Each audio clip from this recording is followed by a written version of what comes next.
అన్నం ఉడికిందో లేదో ముత్తమంత పట్టుకొని చూస్తే తెలిసినట్టు సర్కారోళ్ళ పాలన ఎట్లున్నదో తెలుసుకోవాలంటే కొద్ది మంది నడుచుకుంటే ఎరకైతది.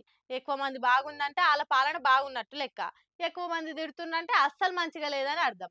మరి మన కాంగ్రెస్ వాళ్ళ పాలన మీద పబ్లిక్ ఏమంటుర్రని ఒక సంస్థలు సర్వే చేస్తే ఏం తెలిసిందో తెలుసా?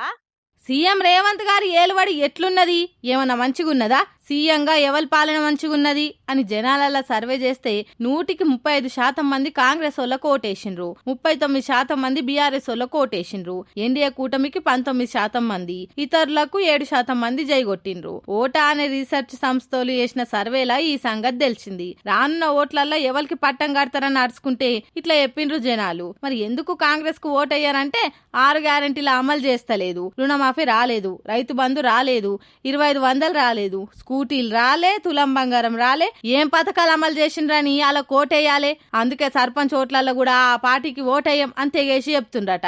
జనాలు ఇట్లా దమ్కి ఇచ్చేటట్టే ఉన్నారని స్థానిక సంస్థల ఓట్లు కూడా జరపకుండా టైంపాస్ చేస్తుందని అంటున్నారు అంతా. సీఎం కు ఎన్ని మార్కులు వేస్తారనంటే ఫెయిల్ చేస్తామని చెప్తుండ్రట. పాపం రేవంత్ రెడ్డి సారు దనదన నడక అందరికంటే వెనక అన్నట్టు ఎంతో చేద్దామని దానిలాడుతుండు గాని ఏది చేయలేక ఇట్లా మందిలో ఫెయిల్ అయిన సీఎం అని పేరు తెచ్చుకుంటున్నాను అంటున్నారు సార్డాయ్ హ్యాడ్ ఫ్యాన్స్.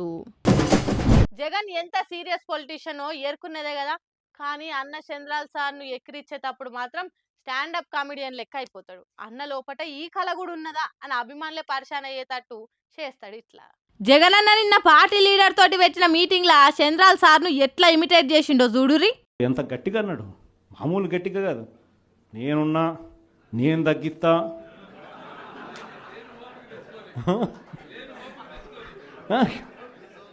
మాటలన్నీ కూడా మామూలు మాటలు కాదు. తీరా వచ్చిన తర్వాత 6 నెలలు తిరక్క మునిపే 15,000 కోట్ల రూపాయలు బాధుడు ఉట్టి కరెంటు మీద. సో దీన్ని క్వశ్చన్ చేస్తూ 27వ తారీఖున జనవరి 3వ తారీఖున ఫీజు రీఎంబర్స్మెంట్ అందక పిల్లలు ఇబ్బందులు పడతా ఉన్న పరిస్థితులు. మనం ప్రతి 3 నెలలకు ఒకసారి పిల్లలకు 3 నెలలు అయిపోయిన వెంటనే ఫీజులు ఇస్తూ ఉన్న పరిస్థితి మన ప్రభుత్వం. విద్యా దీవెన, వసతి దీవెన క్వార్టర్ అయిపోయిన వెంటనే 3 నెలలు అయిపోయిన వెంటనే 4వ నెల వెరిఫై చేసి 5వ నెలలో పిల్లల తల్లుల చేతుల్లో డబ్బులు పెట్టి పిల్లలకు విద్యా దీవెన, వసతి దీవెన కింద పూర్తి ఫీజు రీఎంబర్స్మెంట్ మనం ఇస్తూ ఉంటే ఈరోజు ఈ జనవరి వచ్చేసరికి 4 త్రైమాసికాలు, ప్రతి త్రైమాసికం తర్వాత ఇస్తూ ఉన్న మన పాలన 4 త్రైమాసికాలు అయినా కూడా పట్టించుకొని చంద్రబాబు పాలన.